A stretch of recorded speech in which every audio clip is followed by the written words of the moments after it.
ನೀವೇ. ವಾಲ್ಮೀಕಿ ಅಭಿವೃದ್ಧಿ ನಿಗಮವನ್ನ ಪೂರ್ತಿ ಮುಳುಗಿಸಕ್ಕೆ ನೋಡಿದ್ದು ನೀವೇ. ಮೂಡದಲ್ಲಿ ಸೈಟ್ ತಗೊಂಡಿದ್ದು ಕೂಡ ನಿಮ್ಮ ಹೆಂಡ್ತಿದೆ. ಇದ್ರ ಬಗ್ಗೆ ನೀವು ಮೊದಲು ಮಾತಾಡಿ, ರಾಜೀನಾಮೆ ಕೊಟ್ಟು ಆಮೇಲೆ ನೀವು ಏನ್ ಬೇಕಾದ್ರೂ ಮಾತಾಡೋದನ್ನು ಮಾಡ್ರಿ.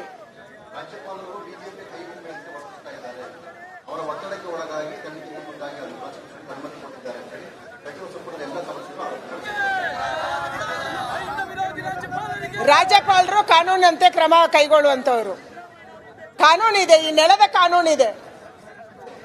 ಪ್ರಿವೆನ್ಷನ್ ಆಫ್ ಕರಪ್ಷನ್ ಆಕ್ಟ್ ರಾಜ್ಯಪಾಲರು ಮಾಡಿದ್ದಲ್ಲ, ಸರ್ಕಾರಗಳು ಮಾಡಿರುವಂಥದ್ದು, ಲೋಕಸಭೆ ಮಾಡಿರುವಂಥದ್ದು, ರಾಜ್ಯಸಭೆಯಲ್ಲಿ ಅಪ್ರೂವ್ ಆಗಿದೆ.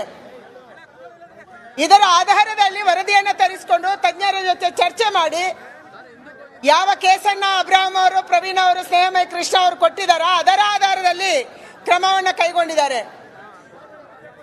ಮುಖ್ಯಮಂತ್ರಿಯನ್ನ ರಕ್ಷಣೆ ಮಾಡುವುದಕ್ಕಾಗಿ, ಭ್ರಷ್ಟಾಚಾರವನ್ನ ಮುಚ್ಚಿ ಹಾಕುವುದಕ್ಕಾಗಿ ನೀವು ಏನ್ ಬೇಕಾದ್ರೂ ಮಾತಾಡಬಹುದು. ಆದ್ರೆ ಕಾನೂನಂತೆ ಎದುರಿಸಬೇಕಾಗಿದೆ. ನೀವು ರಾಜೀನಾಮೆಯನ್ನು ಕೊಟ್ಟು ಕಾನೂನಿನಂತೆ ಎದುರಿಸಿ ಅನ್ನುವಂಥದ್ದನ್ನು ನಾನು ಆಗ್ರಹ ಮಾಡ್ತಾ ಇದ್ದೀನಿ. ಮುಖ್ಯಮಂತ್ರಿಗಳು ತಕ್ಷಣ ರಾಜೀನಾಮೆ ಕೊಡಬೇಕು. ನೀವು ನಿಮ್ಮ ಪಾರ್ಟಿ ಬೇರೆ ರಾಜ್ಯದಲ್ಲಿ, ಬೇರೆ ಕಡೆಗಳಲ್ಲಿ ಬೇರೆ ಪಕ್ಷದವರಿಗೆ ಬುದ್ಧಿ ಹೇಳ್ತಾ ಇದ್ದೀರಿ. ಆ ಬುದ್ಧಿ ಹೇಳುವುದನ್ನ ನೀವು ಮೊದಲು ಪಾಲಿಸಿ. ನಿಮ್ಮ ಮುಖ್ಯಮಂತ್ರಿಗಳ ರಾಜೀನಾಮೆಯನ್ನು ನೀವು ತಗೊಳ್ಳಿ, ಆಮೇಲೆ ಬೇರೆಯವರಿಗೆ ಬುದ್ಧಿ ಹೇಳಿ. ಸಭೆಯನ್ನು ಕರೆದಿದ್ದೇವೆ, ಕರೆದು ಮಾನ್ಯ ರಾಜ್ಯಪಾಲರವರಿಗೆ ಸಲಹೆಯನ್ನು ಕೊಟ್ಟಿದ್ದೇವೆ. ಈ ಕೊಟ್ಟಂಥ ದೂರು ತಿರಸ್ಕಾರ ಮಾಡಬೇಕು ಅಂತೇಳಿ. ಆದರೂ ರಾಜ್ಯಪಾಲರಿಗೆ ಈಗ ಕೇಂದ್ರದ BJP ಸರ್ಕಾರದ ಒತ್ತಡ ಇದೆ. ಅವರ ಸರ್ವಾಧಿಕಾರಿ ಧೋರಣೆ, ಅವರು ಪ್ರಜಾಪ್ರಭುತ್ವದಲ್ಲಿ ಇವತ್ತು ಯಾರೂ ವಿರೋಧ ಪಕ್ಷದವರು ಸರ್ಕಾರನೇ ಮಾಡಬಾರ್ದು, ವಿರೋಧ ಪಕ್ಷದವರು ಆಡಳಿತನೇ ಮಾಡಬಾರ್ದು ಅಂತೇಳಿ ಪ್ರತಿಯೊಂದು ರಾಜ್ಯದಲ್ಲಿ ಮುಖ್ಯಮಂತ್ರಿಗಳಿಗೆ ಕಿರುಕುಳ ಕೊಡುವಂಥದ್ದು, ಆಡಳಿತ ಪಕ್ಷಕ್ಕೆ ಅಲ್ಲಿ ಕಾನೂನು ಸುವ್ಯವಸ್ಥೆ ಹದಗೆಡಿಸುವಂಥದ್ದು. ರಾಜ್ಯಪಾಲರು ಕೇಂದ್ರದ ಕೈಗೊಂಬೆ ವರ್ತಿಸ್ತಾರೆ. ಹೌದು, ನೀವು ನೋಡ್ತಾ ಇದ್ದೀರಿ, ನಿಮಗೂ ಗೊತ್ತಿದೆ, ಇದು ಮಾಧ್ಯಮದವ್ರಿಗೂ ಗೊತ್ತಿದೆ. ನೋಡಿ, ಈಗಾಗಲೇ ಎಲ್ಲ ಸ್ವಾಯತ್ತ ಸಂಸ್ಥೆಗಳ ದುರುಪಯೋಗ ಮಾಡ್ಕೊಳ್ತಾ ಇದ್ದಾರೆ. ED ದುರುಪಯೋಗ ಮಾಡಿದ್ದಾರೆ, CBI ದುರುಪಯೋಗ ಮಾಡಿದ್ದಾರೆ, ಇನ್ಕಮ್ ಟ್ಯಾಕ್ಸ್ ದುರುಪಯೋಗ ಮಾಡಿದ್ದಾರೆ, ಚುನಾವಣಾ ಆಯೋಗ ದುರುಪಯೋಗ ಮಾಡಿದ್ದಾರೆ. ಸಿದ್ದರಾಮಯ್ಯ ಅವರು ಅವ್ರ ಜೀವನ ಅವಧಿಯಲ್ಲಿ ಒಂದು ಕಪ್ ಚುಕ್ಕೆ ಇದೆಯಲ್ಲ ಅಂತ ಮನುಷ್ಯ, ಇವತ್ತು ಅವ್ರ ಮೇಲೆ ಇಂಥ ಆರೋಪ ಬಂತು.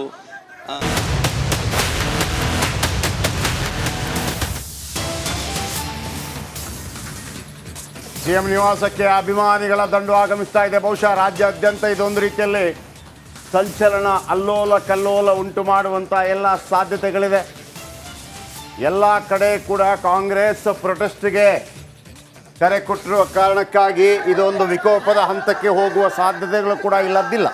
ಮೈಸೂರಲ್ಲಿ ಹೈಡ್ರಾಮಾ, ಮೈಸೂರಲ್ಲಿ ಒಂದು ಟೈರ್ ಢಮಾಲ್, ಟೈರ್ಗಳಿಗೆ ಬೆಂಕಿ ಹಚ್ಚಿ ಪ್ರತಿಭಟನೆ ಮಾಡ್ತಾ ಇದ್ದಾರೆ. ಗೆಹ್ಲೋಟ್ ಅವರ ಫೋಟೋವನ್ನ ಸುಟ್ಟಾಕಿ ಪ್ರತಿಭಟನೆ ಮಾಡ್ತಾ ಇದ್ದಾರೆ. ಪೊಲೀಸರು ಮತ್ತೆ ಪ್ರತಿಭಟನಾಕಾರರ ನಡುವೆ ಅಲ್ಲಿ ನೂಕಾಟ ತಳ್ಳಾಟ ನಡೀತಾ ಇದೆ. ನೋಡಿ, ಪ್ರತಿಭಟನಾಕಾರರನ್ನ ಪೊಲೀಸರು ಕರ್ಕೊಂಡು ಹೋಗ್ತಾ ಇದ್ದಾರೆ, ಈ ಕಡೆ ಎಳಿತಾ ಇದ್ದಾರೆ. ಬೆಂಕಿ ಹಚ್ಚಿ ಪ್ರತಿಭಟನೆ, ಟೈರ್ಗಳಿಗೆ ಬೆಂಕಿ ಹಚ್ಚಿ ಪ್ರತಿಭಟನೆ ಈಗ ಸ್ವರೂಪ ಪಡ್ಕೊಳ್ತಾ ಇದೆ. ಪಾರ್ಟಿಗಳು ಅದೇನು ನೀರ ಪೆಟ್ರೋಲ್ ನಂದಿಸ್ತಾರೆ ಅನ್ಸುತ್ತೆ. ಪೆಟ್ರೋಲ್ ಹಂಗಾಕ್ಲಿಕ್ಕೆ ಸಾಧ್ಯ ಇಲ್ಲ, ಅವನು ಉಳಿಯಲ್ಲ. ನೀರು ನಂದಿಸ್ತಾರೆ, ನಿಮಗೆ ಎಳ್ಕೊಂಡ್ಬಿಡ್ತದೆ. ಬಹಳ ಡೇಂಜರ್ ಅದು. ಅಂಥ ಪ್ರಯತ್ನಗಳನ್ನು ಯಾರು ಮಾಡಬೇಡಿ. ಆದರೆ ಒಂದು ವೇಳೆ ಇದು ಕೇವಲ ಕಾಂಗ್ರೆಸ್ ಪ್ರೊಟೆಸ್ಟ್ ಆದರೆ ಅದು ಇಷ್ಟಕ್ಕಿಷ್ಟೇ ಅಂತ ಆಗುತ್ತೆ. ಯಾವುದೇ ವಿಚಾರಗಳು ಬಂದಾಗ ಸಮುದಾಯಗಳು ಎದ್ದು ನಿಂತರೆ ಮಾತ್ರ ಅದು ಬೇರೆ ಆಗಿಬಿಡುತ್ತೆ. ಈಗ CM ಸಿದ್ದರಾಮಯ್ಯನವರಿಗೆ ಅವರ ಜೀವಮಾನದಲ್ಲೇ ಅತಿ ದೊಡ್ಡ ಕಳಂಕ ಇದೆ. ಅವರ ಹಾಗಂತ ಸರಿನೋ ತಪ್ಪೋ ಅದು ಬೇರೆ ವಿಚಾರ. ಸರಿ ತಪ್ಪು, ರಾಜಕಾರಣದಲ್ಲಿ ಸರಿ ತಪ್ಪು ಅನ್ನೋದು ಆರೋಪ ಮಾಡೋದೇ ವಿಪಕ್ಷಗಳ ಕೆಲಸ. ವಿಪಕ್ಷಗಳ ಕೆಲಸವನ್ನು ಬಹಳ ಅದ್ಭುತವಾಗಿ ಮಾಡಿದೆ ಅಂತ ಲೆಕ್ಕ. ವಿಪಕ್ಷಗಳದು ಮಾಡುತ್ತೆ ಅಂತ ಹೇಳಿದಾಗ ನೀವು ಕೂಡ ಅದಕ್ಕೆ ರೆಡಿಯಾಗಿರ್ಬೇಕಾಗುತ್ತೆ. ಇಲ್ಲಿ ಈ ಹಿಂದೆನೆ ಅವರು 14 ಸೈಟ್ಗಳನ್ನು ವಾಪಸ್ ಕೊಡ್ತೀನಿ ಅಂತ ಏನಾದ್ರು ಹೇಳಿದ್ದಿದ್ರೆ ಇದು ಬಹಳ ಕ್ಲಿಯರ್ ಆಗಿಬಿಡೋದು. ಯಾವುದು ಬರ್ತಾನೆ ಇರಲಿಲ್ಲ, ಬೇರೆ ರೀತಿಯಲ್ಲಿ ಆಗ್ತಾ ಇತ್ತು. ಅದು ಆ ಹೇಳಿಕೆಯನ್ನ ಕೊಟ್ಬಿಟ್ರು. 63 ಕೋಟಿ ಅನ್ನೋದಿದೆಯಲ್ಲ, ಸಿದ್ದರಾಮಯ್ಯನವರಂತ ರಾಜಕಾರಣಿಯಿಂದ ಯಾರು ನಿರೀಕ್ಷೆ ಮಾಡಿಲ್ಲ. ಅದರ ಜೊತೆಗೆ ಜುಲೈ 22ನೇ ತಾರೀಕು ಈ ಸುದ್ದಿಯನ್ನ ರಿಪಬ್ಲಿಕ್ ಕನ್ನಡ ಮೊಟ್ಟ ಮೊದಲ ಬಾರಿಗೆ ಬ್ರೇಕ್ ಮಾಡಿತ್ತು. ನಮ್ಮ ಪೊಲಿಟಿಕಲ್ ಬ್ಯೂರೋ ಹೆಡ್ ವಿಜಯ್ ಇದನ್ನ ಬ್ರೇಕ್ ಮಾಡಿದ್ರು. ಆಮೇಲೆ ಬಹಳ ಮುಖ್ಯವಾಗಿ ಇದನ್ನ ಮಹಾಭಾರತ ಡಿಬೇಟ್ ಕಾರ್ಯಕ್ರಮದಲ್ಲೂ ಕೂಡ ನಾವು ಪ್ರಸ್ತಾಪ ಮಾಡಿದ್ವಿ. ಮುಂದಿನ ದಿನಮಾನಗಳಲ್ಲಿ ಇದೇ ರೀತಿ ಆಗತ್ತೆ ಅನ್ನುವಂಥ ವಿಚಾರವನ್ನು ಕೂಡ ಹೇಳಿದ್ವಿ. Yes. ಸೊ ಹಾಗಾಗಿ ರಿಪಬ್ಲಿಕ್ ಕನ್ನಡ ರಾಜ್ಯ ರಾಜಕಾರಣದಲ್ಲಿ ಮುಂದೇನು ಘಟಿಸುತ್ತೆ ಅನ್ನೋದನ್ನ ಬಹಳ ಸೂಕ್ಷ್ಮವಾಗಿ ಮೊದಲೇ ಗ್ರಹಿಸಿತ್ತು ಅನ್ನೋದು ಇಲ್ಲಿ ಇಂಪಾರ್ಟೆಂಟ್. ನಮ್ಮ ಅನಾಲಿಸಿಸ್ ಅಲ್ಲಿ ನಿಜ ಆಗಿದೆ ಸರ್ ಇವತ್ತು. Yes of course. ಆದರೆ ಈಗಲೂ ಕೂಡ ಮತ್ತೊಮ್ಮೆ ಹೇಳ್ತಾ ಇದ್ದೀವಿ, ರಾಜ್ಯ ಸರ್ಕಾರಕ್ಕೂ ಬೇಕಾದಷ್ಟು ಟೈಮ್ ಸಿಕ್ಕಿತ್ತು. ಇದು ಯಡಿಯೂರಪ್ಪನವರ ಕಾಲಾವಧಿಯದ್ದಲ್ಲ. ಯಾಕಂತಂದ್ರೆ ಯಡಿಯೂರಪ್ಪನವರ ಕಾಲಾವಧಿಯಲ್ಲಿ ಯಡಿಯೂರಪ್ಪನವರನ್ನ ಮುಳುಗಿಸ್ಬೇಕು ಅಂದ್ರೆ ಎಲ್ಲರೂ ಕಾಯ್ತಾ ಇದ್ರು, ಸ್ವಪಕ್ಷೀಯರ ಸಮೇತ, ಹೈಕಮಾಂಡ್ ಸಮೇತ. ಆದ್ರೆ ಇಲ್ಲಿ ಹೈಕಮಾಂಡ್ ಬಲ ಸಿದ್ದರಾಮಯ್ಯನವರಿಗಿದೆ, ರಾಜ್ಯದ ಸಚಿವರ ಬಲ ಇದೆ, ಶಾಸಕರ ಬಲ ಇದೆ. ಅದಕ್ಕಿಂತ ಹೆಚ್ಚಾಗಿ ಡಿ ಕೆ ಶಿವಕುಮಾರ್ ಅವರ ಬಲ ಇದೆ. ಡಿ ಕೆ ಶಿವಕುಮಾರ್ ಆಕಾಂಕ್ಷಿ ನಿಜ, ಇಂಥ ವಿಚಾರ ಬಂದಾಗ ಆಕಾಂಕ್ಷಿ ನಿಜ. ಅದು ನಿಮ್ಗೆ ಏನಾಗತ್ತೆ ನೋಡಿ, ಹೇಗಾದ್ರೂ ಆಗ್ಲಿ ಮುಖ್ಯಮಂತ್ರಿ ಆಗ್ಬಿಡ್ತೇನೆ ಅನ್ನೋದು ಬೇರೆ ವಿಚಾರ.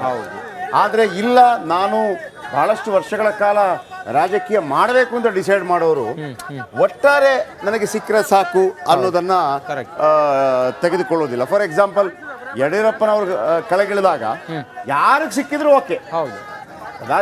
ಸದಾನಂದ ಗೌಡ್ರಾಗ್ಲಿ, ಜಗದೀಶ್ ಶೆಟ್ಟರಾಗಲಿ, ಅದೊಂದು ರೀತಿಯಲ್ಲಿ ನನ್ನ ಬದಲಿಗೆ ಇವನನ್ನು ಕೂರಿಸ್ರಪ್ಪ ಅಂತೇಳಿ ಈ ಕೆಲವು ಸಭೆ ಸಮಾರಂಭಗಳಿಗೆ ಸ್ಪೆಷಲ್ ಬಸ್ ಅಂತ ಮಾಡ್ತೀವಿ ಗೊತ್ತಾ, KSRTC ಬಸ್ಸನ್ನು, ಬದಲಿ ವ್ಯವಸ್ಥೆಗೆ ಬಸ್ಸು ಅಂತೇಳಿ. ಆ ಥರ ಅದು ಡೈಲಿ ಬರೋ ಬಸ್ ಬರ್ತಾ ಇಲ್ಲ, ಇನ್ನೊಂದು ಬಸ್ ಅಂತ ಕೆಂಪು ಬಸ್ ಬಂದಿದೆ ಅಂತೇಳಿ ಬದಲಿ ಬಸ್ ಅಂತ ಬೋರ್ಡ್ ಹಾಕಿ ಬಂದಂಗೆ.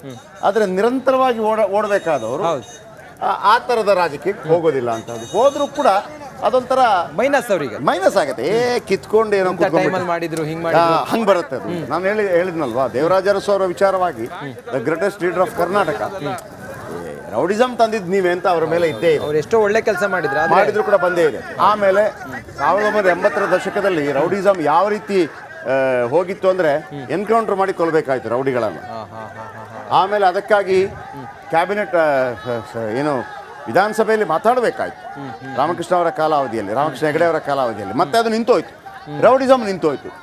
ಈಗ ರೌಡಿಗಳೇ ಹೇಳ್ತಾರೆ ನಮಗೆ ಎಂತೆಂಥ ಕೇಸ್ಗಳಾಗ್ತಾರೆ ಅಂದ್ರೆ ಸಾಕಾಗ್ಬಿಟ್ಟಿದೆ ಸರ್, ನಮಗೆ ಆಗಲ್ಲ ಅನ್ನೋಂಥ ರೀತಿಯಲ್ಲಿ ಹತೋಟಿಗೆ ಬಂದಿದೆ ಅಂತ. ಹೌದು, ಹತೋಟಿಗೆ ಖಂಡಿತವಾಗ್ಲೂ ಬಂದಿದೆ. ಆಮೇಲೆ ಎಲ್ಲವನ್ನೂ ಹತೋಟಿ ಮಾಡೋ ಶಕ್ತಿ ನಮ್ಮ ಪೊಲೀಸರಿಗಿದೆ. ಅವರನ್ನ ಮುಕ್ತವಾಗಿ ಬಿಡಬೇಕು. ಆಮೇಲೆ ಅವರಿಗೆ ಬೇಕಿರುವಂಥ ಸವಲತ್ತುಗಳು ನೋಡಿ, ಮಾನವ ಸರಪಳಿ ಮೈಸೂರು ಕರೆಕ್ಟ್. ಪ್ರತಿಭಟನೆ ತೀವ್ರ ಸ್ವರೂಪ ಪಡ್ಕೊಳ್ತಾ ಇದೆ ನೋಡಿ. ಅಲ್ಲಿ ರಸ್ತೆಯ ನಡುವೆ ಮಾನವ